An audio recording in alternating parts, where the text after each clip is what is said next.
Welcome to VRK talks #భక్తి. స్వామివారిని దర్శించుకొని ఆయన ఆశీస్సులు తీసుకున్నాక కోట్లాది మంది భక్తులు ఇంటికి తీసుకెళ్లే ఒకే ఒక పవిత్రమైన ప్రసాదం ఏంటో తెలుసా? తిరుపతి లడ్డు. కానీ అదే లడ్డూలో మన భక్తిని మన విశ్వాసాన్ని బజార్లో పెట్టి 250 కోట్లు కొట్టేసిన ఒక భయంకరమైన కుంభకోణం బయటపడింది. అది కూడా ఆ లడ్డూ తయారు చేయడానికి వాడే నెయ్యిలో అసలు ఆ నెయ్యే కాదు, పాలు లేని ఒక డైరీ మన స్వామివారికి పామ్ ఆయిల్ కెమికల్స్ కలిపిన నకిలీ నెయ్యి ఎలా సరఫరా చేసింది? అసలు ఈ అక్రమాన్ని బయటపెట్టింది ఎవరు? సుప్రీంకోర్టు ఎందుకు జోక్యం చేసుకోవాల్సి వచ్చింది? అన్నీ చెప్తా, వీడియో ఎక్కడా స్కిప్ చేయకండి. మన భక్తికి జరిగిన ద్రోహం ఇది. ఫస్ట్ ఈ లడ్డు ఎంత పవిత్రమైనదో తెలుసుకోవాలి. తిరుమల శ్రీ వెంకటేశ్వర స్వామి ఆలయంలో భక్తులకు లడ్డూ ప్రసాదం ఇవ్వడం అనేది 300 ఏళ్ల నాటి సాంప్రదాయం. కరెక్ట్గా చెప్పాలంటే 1715లో మొదలైంది ఈ సాంప్రదాయం. మరి ఇంత పవిత్రమైన ప్రసాదం తయారు చేసే వంటగదిని ఏమంటారో తెలుసా? పోటు అంటారు.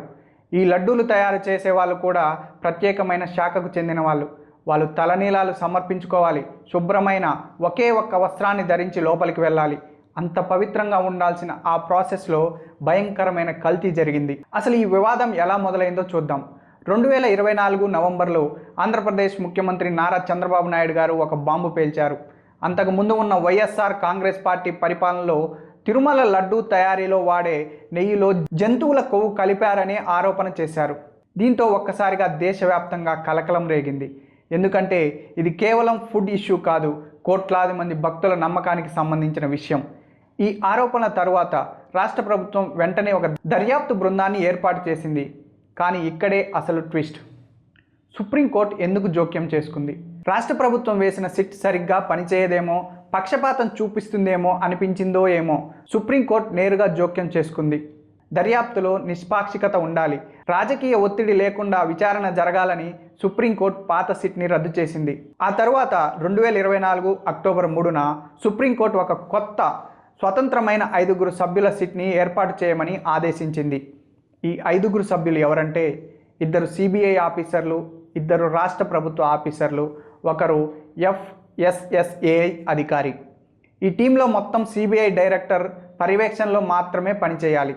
అంటే సుప్రీంకోర్టు ఎంత సీరియస్గా తీసుకుందో అర్థమవుతుంది. సిబిఐ డైరెక్టర్ చేసిన పొరపాటు, దీనిపై హైకోర్టు ఇచ్చిన తీర్పును ఒకసారి చూస్తే సుప్రీంకోర్టు చాలా స్పష్టంగా చెప్పింది ఇది 5 సభ్యుల బృందం అని. కానీ ఇక్కడే మనకు లీగల్ డ్రామా కనిపించింది.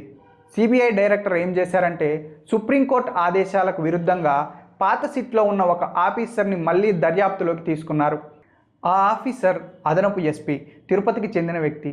ఆయనని దర్యాప్తు అధికారిగా నియమించారు. దీంతో కడూరు చిన్నప్పన్న అనే వ్యక్తి ఆంధ్రప్రదేశ్ హైకోర్టులో ఒక రిట్ పిటిషన్ వేశారు. పిటిషనర్ తరపున న్యాయవాది ఉదయ్ కుమార్ ఏం వాదించాడంటే సుప్రీంకోర్టు వేసిన టీంలో ఈ అదనపు ఎస్పీ లేరు, ఆయన్ని కలపడం అంటే అత్యున్నత న్యాయస్థానం ఆదేశాలను ఉల్లంఘించడమే అని వాదించారు. హైకోర్టు ఏం చెప్పిందంటే సిబిఐ డైరెక్టర్ తీసుకున్న ఈ నిర్ణయం అనధికారికం, సుప్రీంకోర్టు ఆదేశాలను మీరినట్లు అవుతుంది. అందుకే కేవలం సుప్రీంకోర్టు నిర్ణయించిన 5 సభ్యులు మాత్రమే దర్యాప్తులో పాల్గొనాలి. సుప్రీంకోర్టు ఆదేశాలను పాటించడం తప్పనిసరి, ఇది ఆప్షనల్ కాదు. ఈ తీర్పు తర్వాత దర్యాప్తు సంస్థలు కూడా న్యాయపరమైన పరిమితులకు లోబడి ఉండాలి. సిబిఐ డైరెక్టర్ వంటి ఉన్నతాధికారులు కూడా కోర్టు నిర్ణయించిన సిట్ కూర్పును మార్చడానికి వీల్లేదు. దీంతో దర్యాప్తు పవిత్రత కాపాడినట్లు అయింది. సరే, ఇప్పుడు ఈ కల్తీ విషయంలో సిట్ ఏం కనుక్కుందో చూద్దాం. నిజాలు విని మీరు షాక్ అవుతారు.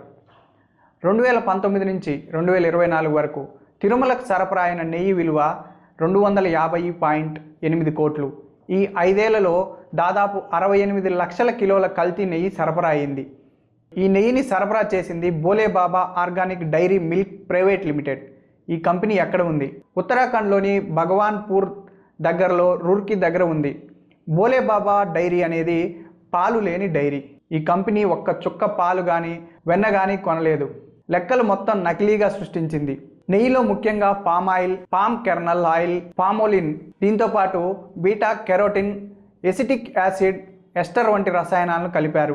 ఈ ఎసిటిక్ యాసిడ్, ఎస్టర్ని ఎందుకు కలిపారంటే టీటీడీ వాళ్ళు నెయ్యి నాణ్యతను పరీక్షించడానికి వాడే RM వాల్యూ టెస్ట్లో ఈ కల్తీ నెయ్యి పాస్ అవ్వడానికి, అంటే మోసం పకడ్బందీగా చేశారు. టీటీడీ వాళ్ళు నెయ్యి నాణ్యతను పరీక్షించడానికి వాడే RM వాల్యూ టెస్ట్లో ఈ కల్తీ నెయ్యి పాస్ అవ్వడానికి అంటే మోసం పకడ్బందీగా చేశారు. మరి ఈ మోసానికి ఎవరు బాధ్యులు? Bhole Baba dairy director Pomil Jain, Vipin Jain arrest అయ్యారు. ముఖ్యంగా ఈ కల్తీ నెయ్యి తయారు చేయడానికి అవసరమైన ఇండస్ట్రియల్ కెమికల్స్ని సరఫరా చేసిన ఢిల్లీకి చెందిన వ్యాపారి అజయ్ కుమార్ సుగంధ్ కూడా అరెస్ట్ అయ్యారు. ఇంత కల్తీ జరుగుతుంటే టీటీడీ అధికారులు ఏం చేస్తున్నారు? 2022లోనే అప్పటి టీటీడీ చైర్మన్ వైవి సుబ్బారెడ్డి గారు శాంపిల్స్ పంపితే నెయ్యిలో కల్తీ ఉందని తేలింది. కానీ 2024 వరకు అదే కల్తీ నెయ్యి సరఫరా చేయడానికి ఆయన అనుమతించారని సిట్ అధికారులు చెప్పారు. చూశారా, తెలిసి జరిగింది ఈ మోసం. 2022లోనే భోలేబాబా డైరీని టీటీడీ బ్లాక్ చేసింది. కానీ వాళ్ళు ఆగలేదు. వైష్ణవి డైరీ, మాల్గంగా డైరీ వంటి ఇతర డైరీల ద్వారా బినామీలుగా మళ్ళీ నెయ్యిని సరఫరా చేశారు. 2024 జూలైలో రిజెక్ట్ అయిన 4 కంటైనర్ కల్తీ నెయ్యిని మళ్ళీ ఆగస్టులో రీలేబుల్ చేసి వైష్ణవి డైరీ ద్వారా స్వామివారికి అందించారు. అదే నెయ్యి లడ్డూ ప్రసాదంలో వాడారు. నారా లోకేష్ గారు దీనిపై స్పందిస్తూ, ఇది కేవలం కల్తీ కాదు, హిందువుల విశ్వాసాలపై ఉద్దేశపూర్వక దాడి అని, దోషులకు శిక్ష పడాల్సిందే అని అన్నారు. మొత్తానికి ఒక పక్క 250 కోట్ల మోసం బయటపడితే మరోపక్క ఆ దర్యాప్తును కూడా నిష్పక్షపాతంగా జరగనీయకుండా అడ్మినిస్ట్రేషన్ పొరపాట్లు జరిగాయి. అయితే ఆంధ్రప్రదేశ్ హైకోర్టు తీసుకున్న నిర్ణయం వల్ల ఇప్పుడు దర్యాప్తు కేవలం 5 సభ్యుల స్వతంత్ర బృందం ద్వారా మాత్రమే సిబిఐ డైరెక్టర్ పర్యవేక్షణలో పారదర్శకంగా జరుగుతోంది. మరి భక్తుల విశ్వాసాన్ని మోసం చేసిన ఈ పెద్ద తలకాయలు ఎవరు? దీని వెనుక ఉన్న అసలు కుట్ర ఏంటి? అన్ని వివరాలు త్వరలోనే తెలుస్తాయి. మీరు ఈ విషయంపై ఏమనుకుంటున్నారో కింద కామెంట్ చేయండి. వీడియో నచ్చితే లైక్ చేసి మా ఛానల్ని సబ్స్క్రైబ్ చేయండి.